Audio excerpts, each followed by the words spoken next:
Sa among palihan guys. Nanguan si tatay.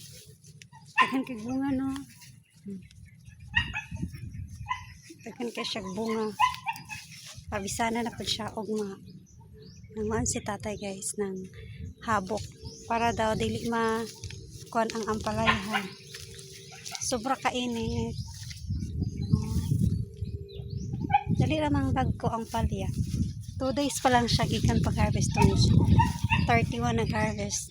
Tapos kan harvest ano na sad.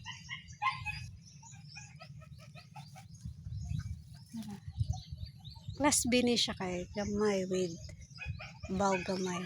Class B din siya kay bawg.